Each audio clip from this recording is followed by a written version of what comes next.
Hello friends, કેમ છો? મજામાં? આજે આપણે બનાવવાનું છે દેશી ચણાનું શાક, પણ કંઈક અલગ રીતથી કે જેને જોતાં જ મોઢામાં પાણી આવી જાય. તો ચાલો આપણે બનાવીએ.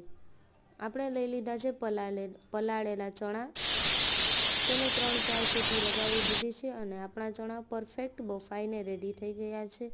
મિક્સર જારમાં આપણે લઈ લીધું છે ડુંગળી, મરચું, આદુ લસણ પેસ્ટ, લાલ મરચું, ગરમ મસાલો, હળદર પાવડર, ધાણા જીરું પાવડર અને સ્વાદ પ્રમાણે મીઠું લઈ અને આની એક ફાઇન પેસ્ટ બનાવી લેવાની.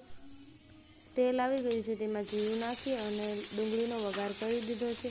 ડુંગળીને ગોલ્ડન બ્રાઉન થાય ત્યાં સુધી શેકી લેવાની. આપણી ડુંગળી ગોલ્ડન બ્રાઉન થઈ ગઈ છે તો પેસ્ટ બનાવેલો મસાલો આપણે આમાં નાખી અને જ્યાં સુધી તેલ ન છૂટું પડે ત્યાં સુધી મસાલાને શેકી લેવાનો. આપણા મસાલામાં તેલ છૂટું પડી ગયું છે તો હવે આપણે એમાં બાફેલા ચણા એડ કરી દઈએ અને હવે આને 3-4 મિનિટ સુધી પકાવી લઈએ. આપણું શાક બનીને રેડી થઈ ગયું છે. જો તમને મારો વિડીયો ગમ્યો હોય તો મારા વિડીયોને લાઇક, શેર, સબસ્ક્રાઈબ કરો.